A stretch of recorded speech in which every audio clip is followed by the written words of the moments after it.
అందరికీ నమస్కారం అండి. ఈనాటి ఈ స్పెషల్ కార్యక్రమంలో ఆర్ఎన్ రెడ్డి ఐటీ స్కూల్ నుంచి ఆర్ఎన్ రెడ్డి గారు, అలాగే వారి స్టూడెంట్ కీర్తి గారు మనతో పాటు ఉన్నారు. సార్ నమస్కారం. మొత్తానికి మాకు మంచి జర్నీస్ని పరిచయం చేస్తున్నారు. Hi Keerthi. Hi ma'am. Sir Keerthi గురించి ఒకసారి సింపుల్గా ఏమైనా చెప్తారు మాకు? ఈ తన ఎడ్యుకేషను కొంచెం డిఫరెంట్ బ్యాక్గ్రౌండ్. మనం లాస్ట్ ఇంటర్వ్యూలో కూడా చెప్పాం, బీఫార్మసీ ఏజీబీఎస్సీ వాళ్ళకి కూడా సాఫ్ట్వేర్లో జాబ్ కొట్టొచ్చు అని. ఇది intermediate BiPC, degree B Pharmacy. Okay, ఇలాంటి ప్రొఫైల్, ఇలాంటి వాళ్ళు డిఫరెంట్ ఎడ్యుకేషన్ వచ్చినప్పుడు నేను ఎగ్జైట్ అవుతా అడ్మిషన్ తీసుకునేటప్పుడు. అంటే నాకు ఛాలెంజ్ దొరికిందని ప్రూవ్ చేయాలి అది. సో పాపం తనది ఏంటంటే వాళ్ళ మదరు తను వచ్చి జాయిన్ అయ్యేటప్పుడు వీళ్ళు వేరే స్టూడెంట్ రెఫరెన్స్ వచ్చారు. సింగిల్ పేరెంట్, ఫాదరు రీసెంట్గా సడన్గా పాస్ అవ్వటం వల్ల వాళ్ళు కొంచెం వాళ్ళ మదర్ వచ్చి మాట్లాడింది. మనం మామూలుగా సింగిల్ పేరెంట్ చైల్డ్కి ఫీ కన్సెషన్ ఉంటుంది భారీగా. సో అదే చెప్పా, వాళ్ళ అమ్మకి ఒకటి చెప్పాను నేను, మీ అమ్మాయి సాఫ్ట్వేర్ ఇంజనీర్ అవ్వబోతుంది, రెడీగా ఉన్నాను అన్నాను. అన్నానా ఏడుస్తూ అంటే కొంచెం ఏదో అదంతా చెప్తుంటే ఇది అవుతుంది, ఏదైతే అది ఒక్కటి మా చేతిలో ఉంది, జరుగుతుంది ఉంటుంది కదా సార్. జనరల్గా వెనకాతల ఒక సపోర్ట్ సిస్టమ్ లేనప్పుడు ఒక్కదానివేనమ్మా? త్రీ మెంబర్స్ ముగ్గురు అమ్మాయిలు, మిగతా వాళ్ళు నీకన్నా చిన్న వాళ్ళ? ఏం చదువుతున్నారు? ఇంజనీరింగ్ అవుతున్నారు. ఓకే, ఇద్దరు. ఓకే, అంటే మీరు అంటే బీఫార్మసీ చేశాను అన్నారు కదా, బీఫార్మసీ చేసి ఇటువైపు రావడానికి కారణం ఏంటి సార్? అంటే కంపారిటివ్గా గ్రోత్ ఎక్కువ ఉంటుందని సాఫ్ట్వేర్లో, బీఫార్మసీతో కంపేర్ చేసుకుంటే. B Pharmacy side, AG BSc side opportunities చాలా తక్కువ ఉంటాయి. ఒకవేళ ఉన్నా కానీ ఐటీలో ఉన్నంత గ్రోత్, శాలరీ గ్రోత్ ఉండదు. సో సో అలా ఇప్పుడు చాలా మంది వస్తున్నారు, రావచ్చు అని తెలవక రావట్లే, కరెక్ట్ తెలిసినప్పుడు వస్తున్నారు. ఇప్పుడు మన బ్యాచ్లలో ఏజీబీఎస్సీ వాళ్ళు ఉన్నారు, బీఫార్మసీ ఉన్నారు, బయోటెక్నాలజీ ఉన్నారు, వీళ్ళంతా ఉన్నారు. సో సైన్సే కాదు, మ్యాథ్స్ స్ట్రీమే కాదు, ఆర్ట్స్ స్టూడెంట్స్ అయినా సరే, ఇలా బీఫార్మసీ చేసిన వాళ్ళు అయినా సరే, ఎనీ స్ట్రీమ్ వాళ్ళు ఉన్నా కూడా సాఫ్ట్వేర్ సైడ్ టర్న్ అవ్వచ్చు. మూడో ఇంటర్వ్యూ థర్డ్ ఇంటర్వ్యూలో కొట్టింది. Company name agility, MNC. అది మంచి ప్యాకేజ్, ఎక్స్ట్రాడినరీ ప్యాకేజ్ వచ్చింది. Please tell you about your self please. అంటే నేటివ్ ప్లేస్ ఎక్కడ? Okay, my native place is Nellore. Okay, I completed my B Pharmacy in Nellore. Next ముగ్గురు సిస్టర్స్ మీరు? 3 sisters. ఇద్దరు ఇంజనీరింగ్ చేస్తున్నారు, ఒకరు ఆంధ్రాలయలో, ఒకరు ఎస్ఆర్ఎం యూనివర్సిటీలో. వాళ్ళు ఇటువైపు వచ్చే అవకాశం ఉందేమో అని డౌట్ నాకు. వచ్చండి, హ్యాపీగా బతికేచ్చండి, నువ్వే తీసుకొస్తామో అనిపిస్తుంది నాకైతే. రైట్. సో ఎలా అనిపిస్తుంది యాక్చువల్ అంటే ఆ ఎడ్యుకేషన్ అక్కడ కంప్లీట్ చేసి ఇప్పుడు ఇంత మంచి జాబ్ సాధించిన తర్వాత what you feel about it? .NET sir classes వల్ల ఈజీగా ఉంది. బయట కూడా యూట్యూబ్లో చూశాను కొన్ని క్లాసెస్, అంత అంటే ఆ కోడింగ్ నాకు అర్థం కాలేదు. సార్ క్లాసెస్ వల్ల చాలా ఈజీగా అనిపించింది. అంటే సార్ బేసిక్ లెవెల్ నుంచి నేర్పిస్తారు కాబట్టి, అండ్ నార్మల్గా బయట ఒక కోడింగ్ ఇచ్చి అవుట్పుట్ చూపిస్తారు కదా, కానీ సార్ డీటెయిల్గా ట్రేసింగ్ కూడా ఎక్స్ప్లెయిన్ చేస్తారు, ఎట్లా వచ్చింది స్టెప్ బై స్టెప్ ట్రేసింగ్ అని చాలా యూజ్ అయింది మాకు సార్ క్లాసెస్ వల్ల. రైట్. సో ఏమీ తెలియని వాళ్ళు కూడా, అంటే సాఫ్ట్వేర్ గురించి నాలాంటి వాళ్ళు కూడా హ్యాపీగా మీ దగ్గరకు వచ్చి నేర్చుకోవచ్చు. ఓ పని చేస్తాను సార్, ఇందులో రిటైర్ అయిపోతే నేను మీ దగ్గరికి వస్తాను సార్, నాకు కూడా అప్పుడు ఐఏఎస్కి ఇప్పిస్తారా రిటైర్ అయిపోయిన తర్వాత?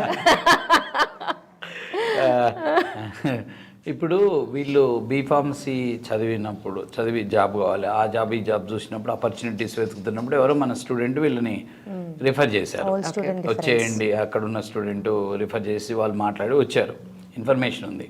వీళ్ళు వచ్చి అడ్మిషన్ తీసుకొని జాయిన్ అయిన తర్వాత కూడా వీళ్ళకి ఎలా ఉంటుంది అంటే ఎవ్రీడే ఛాలెంజే.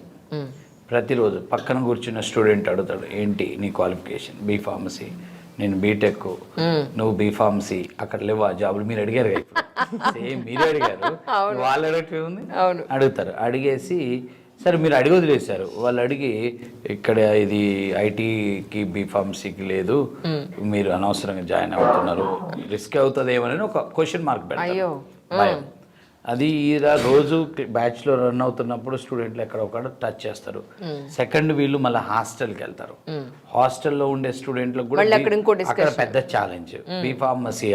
బీఫార్మసీ ఏంటి, సాఫ్ట్వేర్ జాబ్ ఏంది, వాళ్ళు ఏదో చెప్పారు డబ్బులు వస్తాయని ఫీజు కోసం మీరు జాయిన్ అయ్యారు అనేది వీళ్ళకి ఖచ్చితంగా అక్కడ ఒక challenge.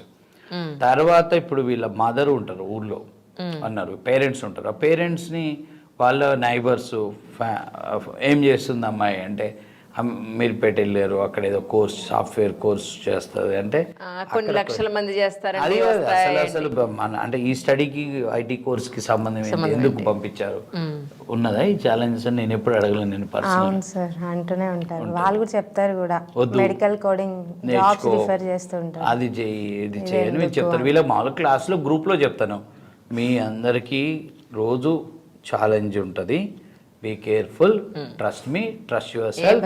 If God will come in dream and he will say that you are not fit for IT job, you tell to God, I am listening R&D sir words right now, let me check, wait till 6 months, okay, తర్వాత మీ మాట వింటానని చెప్పి అంత అయితేనే ఇక్కడ రావటం best.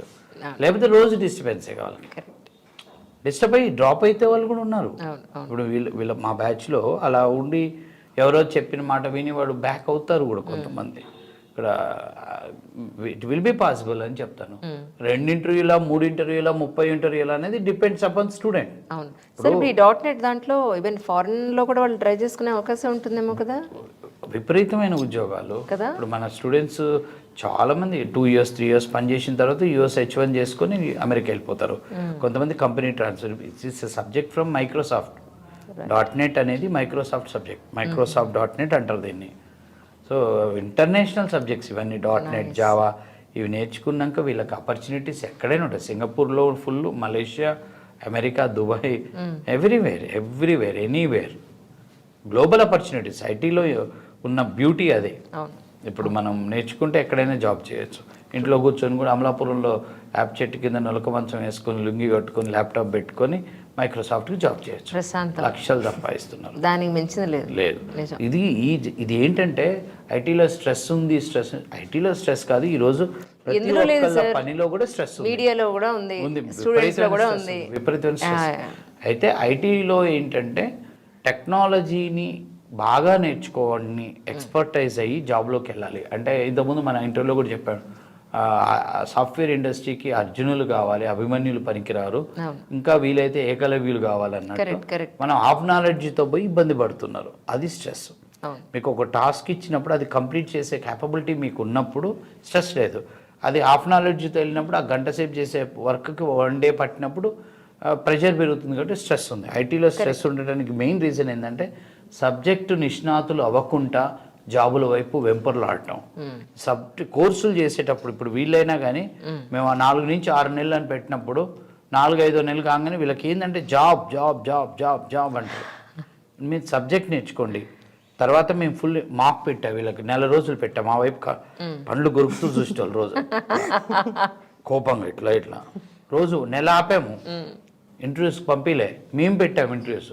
ఒక 7-8 మంది అమ్మాయిలు ఉన్నారు. వీళ్ళు ఇట్లా పళ్ళు కొరుక్కుంటారు, రోజు కోపంగా చూస్తుడు, ఇట్లా చూస్తుడు, మొహాలు మార్చుడు.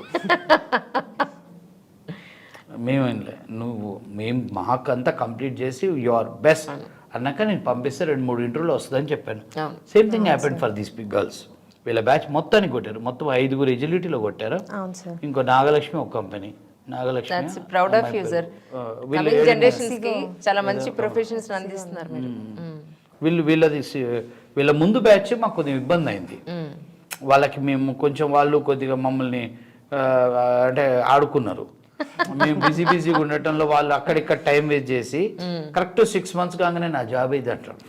వాళ్ళు ఏం ప్రయత్నం చేయకుండా ఇంటర్వ్యూస్ పంపిస్తే వాళ్ళకి ఇబ్బందులు అయినాయి. చాలా ఇంటర్వ్యూలు పట్టాయి. ఒకళ్ళకి 30 ఇంటర్వ్యూలు పట్టినాయి, ఒకళ్ళకి 17 ఇంటర్వ్యూలు పట్టినాయి. ఫైనల్గా క్లియర్ చేసాం. ఆ పట్టుదల వాళ్ళలో ఉండాలి, నేర్చుకోవాలి. అందుకని వీళ్ళకి ఏం చేసామంటే ఇది కాదని జాబ్ గ్యారంటీ ప్రోగ్రామ్ గురించి చెప్పినప్పుడు అదే చెప్పాను. ఒక 1 నెల రోజులు ఓన్లీ ఫుల్ సబ్జెక్ట్ మీద మార్క్స్ పెట్టాం, తయారు చేసాం. తయారు చేసినాక ఫైనల్గా మేము కాన్ఫిడెన్స్ వచ్చినాక ఇంటర్వ్యూస్ పంపిస్తే ఇప్పుడు వీళ్ళు మొత్తం ఫస్ట్ సెకండ్ ఇట్లో జాబ్ కొట్టారు. అంతేగా, good offer, they got excellent offer అన్నట్టు. God bless it. అంతేనా?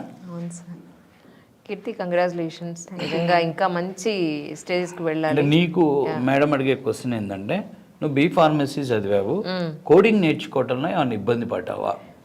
లేదు మ్యామ్, చాలా ఈజీగా అనిపించింది. ఇప్పుడు అందరికి ఉండే పెద్ద సమస్య ఏంటంటే, ఇంజనీరింగ్ చదివిన బీటెక్ కంప్యూటర్ సైన్స్ చదివిన పిల్లలే కోడింగ్ అంటే భయపడతా వచ్చి సరే ఏదైనా టూల్స్ కోడింగ్ లేనిది కావాలంటారు. కోడింగ్ లేనిది కావాలి అడుగుతారు, అంతే కదా. సో B.Pharmacy BZC రాజు B.Pharmacy కీర్తి, బీకామ్ చైతన్య, వీళ్ళందరూ కోడింగ్ నేర్చుకునేటప్పుడు అవును. ఇక ఎవరికి పెద్ద నెక్స్ట్ స్టూడెంట్ బయట BA వాళ్ళు ఉన్నారు ఇప్పుడు నెక్స్ట్ బ్యాచ్లో. BA వాళ్ళైతే 30 years ఏజ్ ఉంది వాళ్ళకి. వాళ్ళు అక్కడిక్కడ BA చేసి ఏదో స్కూళ్ళలో PET లాగా చేసి స్పోర్ట్స్ పీపుల్ ఉన్నారు, ఒక 5-6 ఉన్నారు ఇప్పుడు ఆ బ్యాచ్లో. వాళ్ళు BA సూపర్ నేర్చుకుంటున్నారు వాళ్ళు. మా కాడ ఇందాక జాబ్ గ్యారెంటీ ప్రోగ్రామ్ గురించి మీరు అడిగినప్పుడు ఒక రోజు వీళ్ళు ఇన్స్టిట్యూట్కి రాదు అంటే లీవ్ లెటర్ పెట్టాలి. అవును మ్యామ్. లీవ్ లెటర్ పెట్టాలి, లీవ్ లెటర్ రాయాలి, లీవ్ లెటర్ పెట్టాలి. పెడితేనే నెక్స్ట్ డే నిలబట్టుడు ఉండదు, లేకపోతే నెక్స్ట్ డే కౌన్సిలింగ్ ఉంటుంది. దానికన్నా క్లాస్కి వెళ్ళిపోవడం బెటర్. నేను అదే చెప్తా. అంటే అవుట్పుట్ ఎట్లా వచ్చిందని కన్ఫ్యూజ్గా ఉంటాం కదా.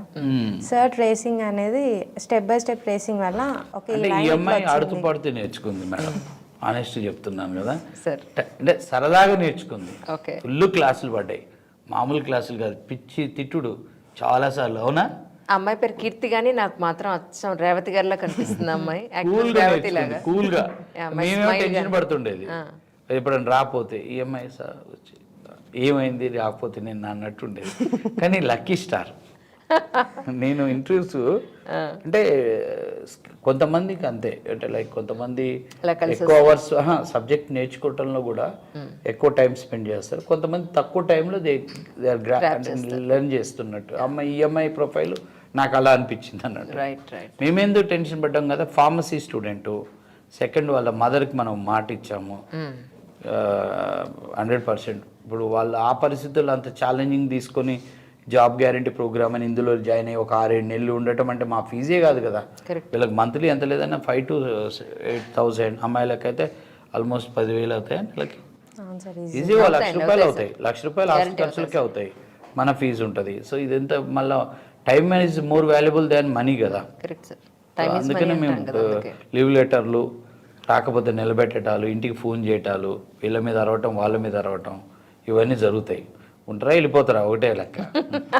On the spot account close అంటాం. కరెక్ట్. అదర్వైజ్ వీళ్ళు వేడైంటారు వినరు కదా. సో ఇప్పుడు మీ సిస్టర్స్కి మీ మదర్కి సపోర్ట్ చేస్తున్నావు కదా. అంటే ఇంకా జాయిన్ అవ్వలేదు, రేపటి నుంచి జాయినింగ్. రేపే జాయినింగ్. మీ ఫ్యామిలీకి ఒక పెద్ద పిల్లర్ అవ్వాలి నువ్వు, మా పెద్దమ్మాయి అని గర్వంగా చెప్పుకునేలాగా. Okay Revathi? She's just like Revathi sir. నిజంగా మీకు యాక్ట్రెస్ తెలుసు నాకు తెలీదు. స్మైల్ కానీ లిప్ మూమెంట్ కానీ ఎవ్రీథింగ్. ప్రేమ సినిమాలో అంజలి ఎగ్జాక్ట్లీ మదర్ రఘువరన్ కి పార్ట్నర్ గా చేసి. కరెక్ట్. అచ్చ మీరు ఫోటో తీసి పెడితే వాళ్ళ కూతురంటే నమ్మేస్తారు. Right Revathi, wish you all success once again. Thank you. Thank you Keerthi.